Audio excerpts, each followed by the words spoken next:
What's going on, Dolphins? It is your boy Dillon, and I'm making this video right now because there are a bunch of roster moves made today, a bunch, right? And so let's get to it really quick. So Greg Likens, I'm going to read you his tweet. There are a bunch of tweets, a bunch of reports on this, but I'm going to read you his because it's pretty all-encompassing. Dolphins announced they've signed safety Adrian Colbert off of Seattle's practice squad, activated linebacker Andrew Van Ginkel from IR, and promoted defensive tackle Gerald Willis from the practice squad. The team also placed wide receiver Gary Jennings, safety Rashad Jones, and safety Bobby McCain on injured reserve. Okay, well, let's take a look at that. I mean, Gerald Willis, don't really know, or Adrian Colbert, don't really know who those guys are. I mean, I do know a little bit about Gerald Willis. I've seen, but it's very, very little. So, yeah, I mean, Andrew Van Ginkel, he's off of injured reserve, back on the roster, so we'll see what he does. But our defense took a couple major hits with Rashad Jones and Bobby McCain, and I told y'all Bobby McCain was going on to injured reserve, y'all. I told y'all. You could tell by how beat up he was. You could tell because at the beginning of the season, he was playing, or early on in the season after being put at safety, he ended up having a shoulder injury. And now Rashad Jones has a new shoulder injury, and that's why he's going on injured reserve. So I told y'all that was going to happen. And, you know, I mean,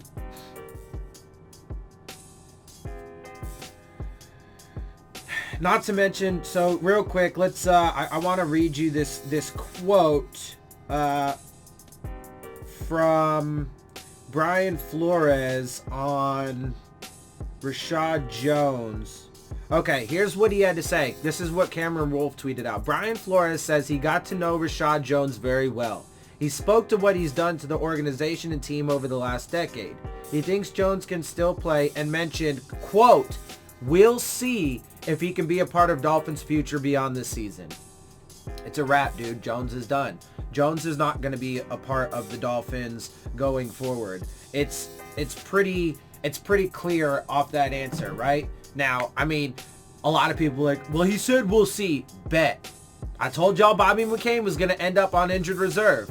I also told you that it's not Bobby McCain's fault for whiffing on the Dawson Knox tackle that ended up as a touchdown. It's not Bobby McCain's fault that he missed on the John Brown tackle that ended up in a touchdown. Okay?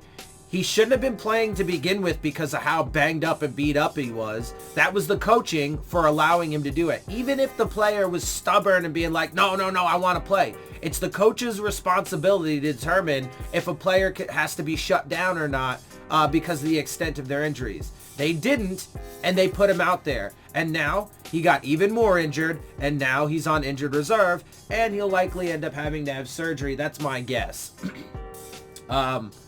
And, you know, so, and then also, it's the coach's fault for having the scheme on the field rely on a massively injured person to be the last line of defense. So, you know, again, I mean, you guys can take that for what you will. You guys can determine for yourself if the coaching staff is doing the right thing.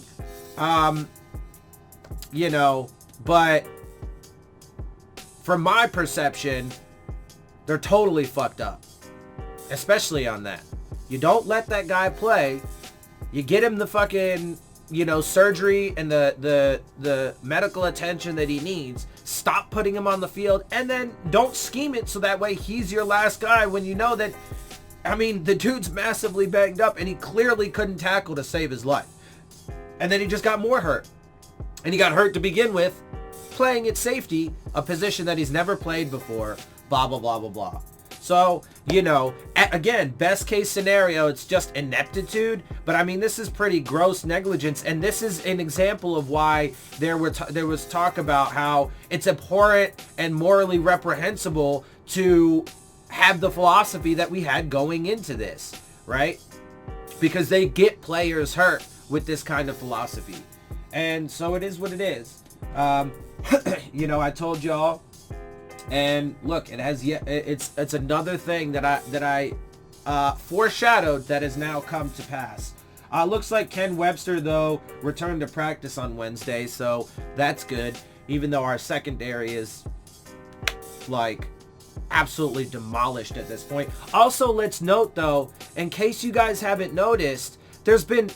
Not only did we have massive roster purges, early in the offseason, not only did we have one right before the beginning of the regular season, in the middle of the preseason, but we've been... roster purging. It's not been a purge, but there have been a lot of moves even throughout the season. I mean, Johnson Batamosi got cut for just some random ass reason, but now we need massive... Aqib Talib, who was brought in, they're not bringing him back even though he's ready to play. He's off on fucking, sports shows talking to people and shit when he could be in our secondary, but nope, they decided not to. Okay, well, and look, next year we're going to have massive roster turnover. Massive roster turnover. I don't know why anybody thinks that this is going to be good for our future. Okay, I mean, all right, guys. Like I said, y'all can make up your minds for yourselves. I give y'all the facts and then the analysis to go with it. My analysis is obviously very different than most people's analysis. And I believe that not only are they tanking, the wins don't mean that we're not tanking. Okay? Again, the first win came over a Jets team, which, by the way, the Jets are actually been on fire the past 2 games. Adam Gase got his team and Sam Darnold to really... Now, granted, to be fair, I don't know who they played 2 games ago. I don't remember. But this last game was against the Redskins. Obviously not a very good team. Put that into context. But they did, they did have a couple really good games. Sam Darnold threw like 4 touchdowns in his past game. So they had a little bit of a turnaround going. But at the time, we played the shitty Jets, who were massively injured across their entire team. They were massively victimized by terrible officiating. And the players on the field overcame all of that to squeak away a win. Even though there was definite questionable decision-making by the coaching staff in that game. They overcame. Not the coaching staff, they overcame. Anyway, and then against the Colts, they were without Jacoby Brissett, their quarterback. They were without Paris Campbell and T.Y. Hilton, their top 2 receivers. And they were without Desir. I can't remember his first name, but their cornerback, their top corner, in Desir. Okay, but people refuse to look at the full context of things to get an accurate evaluation of why everything turned out the way it did. Okay, like I said, you guys can make up your minds. I'm going to give you the facts and the data, and I'm going to give you all of the analysis, the best and most accurate analysis based off of all of the information. I don't cherry pick information so that way I can prove my points. And I've also proven that if I'm wrong, I'll admit to it and correct it. Also, real quick correction. Speaking of, I had said in a previous video that Albert Wilson was going to be a free agent after this season. That is incorrect. He's going to be a free agent after next season. However, I do find it likely that he will probably not be a Miami Dolphin after this season. But we'll see. We'll see what they do. Anyway. So yeah, I'm willing to make corrections. I'm willing to admit I'm wrong. And even if I don't agree with people, I still give you their perception and context. I often don't agree with Doug, but I still tell you, his side of it. And then I put the link to his video that I'm referencing in the description box so you can see it for yourself. I'll read articles sometimes by people that I don't agree with so you can get their perception and their perspective. I refute it and give, evidence to the contrary.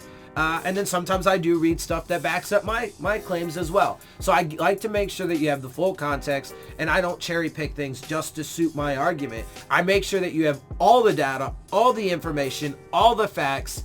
And then with that, I believe that I give you guys the best analysis. But I believe that because of the fact that I don't ignore anything. I look at everything in its full context and so on and so forth. And I believe that I am truly unbiased and truly objective. right? Because I don't have any problem in the middle of a game saying, oh, you know what, that was terrible officiating against the other team. But they also called, like in the Jets game, for example, there was terrible officiating. Now, the officiating overwhelmingly ended up hurting the Jets more than it did us because, for example, there was a roughing the passer penalty against Christian Wilkins in which all he did was just push the quarterback, right? Didn't land on him.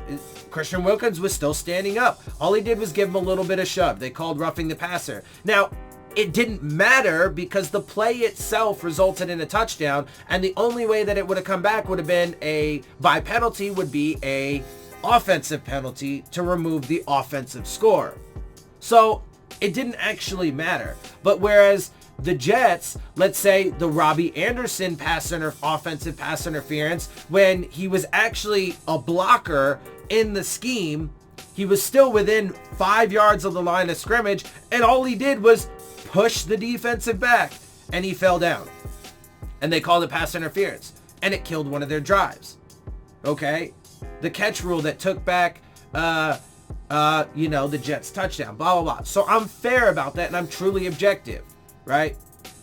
So, anyway, like I said, it's up to you guys to determine what y'all think about this overall situation, and it's up to y'all to determine if I'm right or if I have the best analysis by your perspective and by the things that you see, the things that I say. Do the things that I say corroborate the things that you're seeing with your own eyes on the field, right? And within this organization and so on and so forth. And real quick, Gary Jennings, the wide receiver they just brought in because some guys were getting hurt and shit, and because now he's on injured reserve. I mean, these guys can't make personnel decisions to save their life. I mean, almost none of them are going right.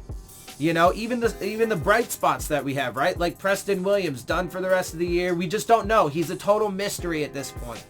Now, is it likely that he'll be all right coming back from his ACL tear? Yeah. Is it likely that he'll still have a career and, still be able to perform well? Sure. Frank Gore had 2 ACLs and he's a running back and he's been going for like 30 years. But he's good, right? So it is still possible. But at this point, it's a total mystery. Mark Walton, one of the bright spots, now gone because of the incident yesterday, punching a woman in the face, a pregnant woman with his child, right? So, you guys Dolphins fans can have faith in this regime all they want, bro, but it's going to be just massive disappointment, and they are going to fail miserably, and then it's just going to push this team back, several years, if not a decade or so, because of this. But again, that's for y'all to decide. It is my job to give y'all the facts, the data, and then the perspective and analysis to go with it. Again, you guys choose. You can choose to hate it. You can choose to like it. You can just determine if I'm right, if TD's right, if Douglee's right, blah, blah, blah.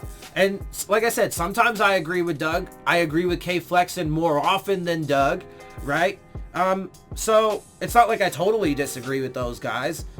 I think that K Flexen is just like on the verge of like, where I'm at. He's just because he still agrees with, the tanking and trying to, but although I haven't seen one of his videos in at least a few days, so I don't know how he feels about the updated situation with like Tua being, done, and, Mark Walton and all this other stuff. So I'll have to catch up on his perspective. But I tend to agree with him the most, and he's like the closest to me. Doug, I just feel lives in, this alternate reality. I think he's a smart guy and I think he means well. I think he's just like massively trying to convince himself, right? Like I think that he's trying so hard to stay optimistic that he's allowing himself to ignore the reality of the situation, which is not really helpful. And then TD, he's a good dude, man. He's a good guy. He definitely means well, but I don't know what to say about him. Cause like, I don't want to be mean to him or anything, but like, I don't feel like he really gets it a lot of the time. And so, but real quick, so I went to watch his video about what happened to Mark Walton, and it was a 50-minute video that he turned entirely into how this is all bigger than football, and we need to be worried about the mental health of the woman who got beat up by Mark Walton and all this other stuff. And look, I'm totally on the same page. I hope she's okay. I hope she recovers. He needs to get, whatever punishment the law determines, because it is a terrible thing.